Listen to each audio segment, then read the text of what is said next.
Selamat pagi, hari ini siswa kelas 4 kita akan mulai belajar tema 8 yaitu daerah tempat tinggalku. Kamu akan belajar mengenal berbagai mata pencarian penduduk kaitannya dengan kegiatan ekonomi di Indonesia. Selain itu, kamu akan mengenal berbagai karakteristik masyarakat Indonesia dan mengambil manfaatnya guna menjaga semangat persatuan dan kesatuan bangsa Indonesia. Untuk tema 8 ini, subtema 1 yaitu lingkungan tempat tinggalku, subtema 2 keunikan daerah tempat tinggalku, dan subtema 3 bangga terhadap daerah tempat tinggalku. Kita akan mulai dengan subtema 1 yaitu lingkungan tempat tinggalku. Tempat tinggal adalah tempat manusia menetap untuk berteduh dari keadaan alam serta tempat melaksanakan hak dan kewajibannya dalam menjalani hidup. Tempat tinggal manusia biasanya berwujud rumah. Tempat tinggal merupakan kebutuhan utama bagi manusia. Setiap manusia tentu menginginkan lingkungan tempat tinggal yang nyaman untuk kehidupannya. Amatilah gambar yang ada ini. Gambar tersebut menunjukkan bagian dari lingkungan tempat tinggal. Nah, setiap daerah memiliki cerita rakyat, dan cerita rakyat merupakan cerita fiksi. Nah, apa itu cerita fiksi akan kita pelajari bersama dalam muatan pelajaran bahasa Indonesia. Nah, pertama anak-anak kita akan mempelajari unsur-unsur pembentuk teks fiksi. Sekali lagi, setiap daerah di Indonesia memiliki cerita rakyat yang menjadi ciri khas daerahnya. Cerita rakyat termasuk salah satu jenis teks fiksi.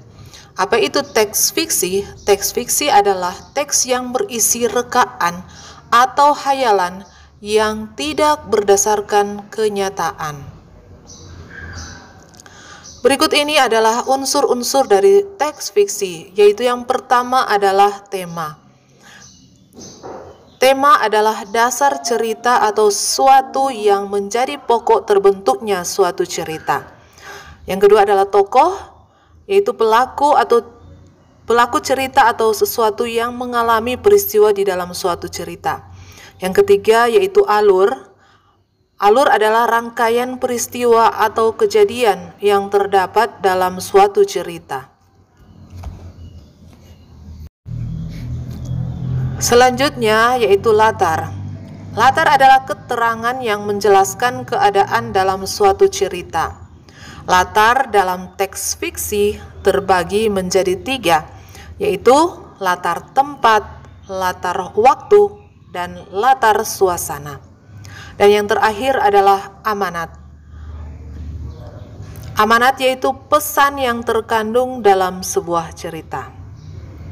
Nah, demikian unsur-unsur dari teks fiksi. Selanjutnya, apa itu jenis-jenis teks fiksi? Berikut ini adalah jenis-jenis teks fiksi, yaitu yang pertama adalah cerita rakyat. Cerita rakyat adalah cerita dari zaman dahulu yang hidup di kalangan masyarakat dan diwariskan secara lisan. Cerita rakyat dapat dibedakan menjadi 5 jenis, yaitu cerita jenaka, mite, fabel, legenda, dan juga sage. Kita mulai dengan cerita rakyat jenaka. Apa itu cerita jenaka? Cerita jenaka adalah cerita penghibur yang membangkitkan tawa, jenaka, keriangan, atau sindiran. Contohnya cerita Si Kebayan dan cerita Abu Nawas. Lalu ada mite. Apa itu mite? Mite adalah cerita yang mempunyai latar belakang sejarah. Dipercayai oleh masyarakat sebagai cerita yang benar-benar terjadi, dianggap suci, banyak mengandung hal-hal ajaib, dan umumnya ditokohi oleh dewa. Contohnya cerita tentang Nyai Roro Kidul dan kisah tentang Dewi Sri.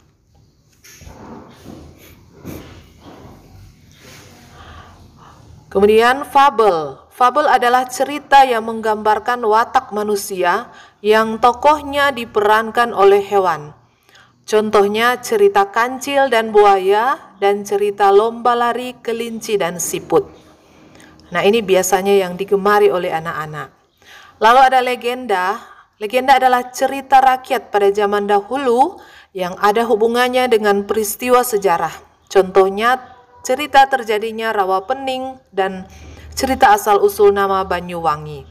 Lalu yang terakhir ada sage, adalah cerita rakyat yang bersifat legendaris tentang kepahlawanan atau petualangan yang mengagumkan.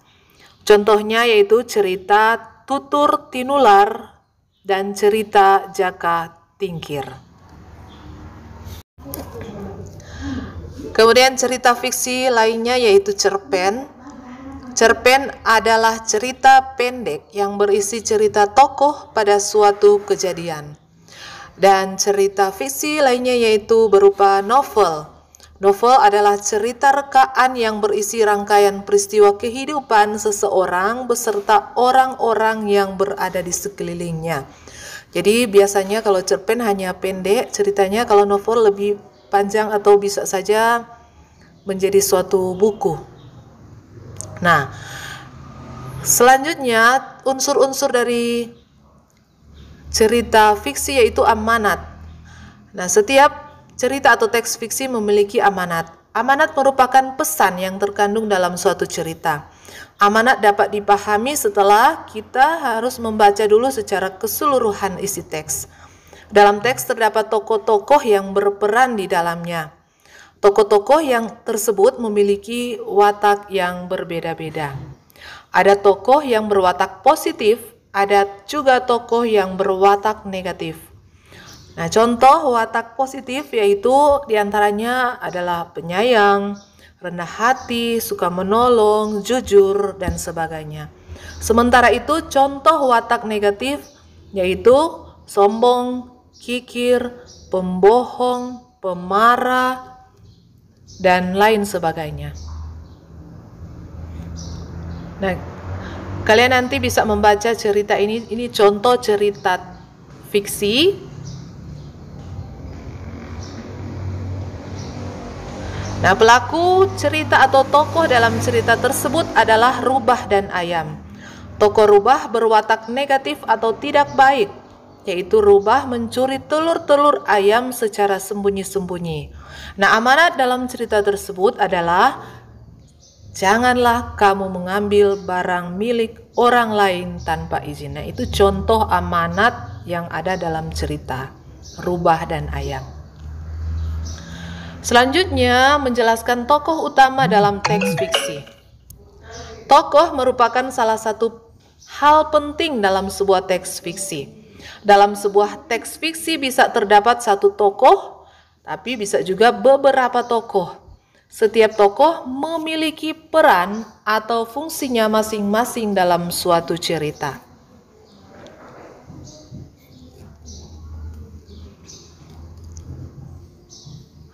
Dalam sebuah teks fiksi pasti terdapat tokoh-tokoh yang berperan di dalamnya. Nah, ada yang berperan sebagai tokoh utama, tapi ada pula yang berperan sebagai tokoh tambahan.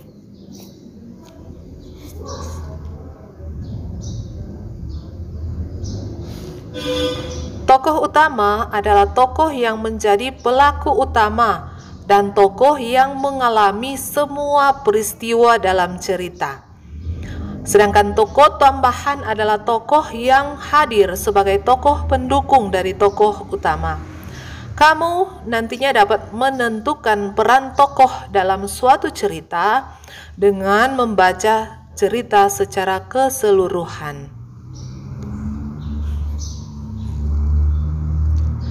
Berdasarkan peran atau fungsinya dalam cerita, tokoh dibedakan sekali lagi yaitu menjadi tokoh utama dan tokoh tambahan. Jadi tokoh utama ini disebut sebagai tokoh sentral. Tokoh utama merupakan tokoh yang menjadi pelaku utama atau tokoh yang mengalami semua peristiwa dalam cerita. Tokoh utama biasanya akan muncul mulai dari awal cerita, tengah cerita, hingga akhir cerita. Tokoh utama dapat berwatak positif atau baik dan juga dapat berwatak negatif atau tidak baik. Nah, demikian tentang tokoh utama dan tokoh tambahan. Selanjutnya, anak-anak menentukan karakter tokoh protagonis dan antagonis dalam teks fiksi. Setiap tokoh utama yang terdapat pada teks fiksi biasanya memiliki dua sifat, yaitu sifat baik atau positif dan sikap tidak baik yaitu negatif.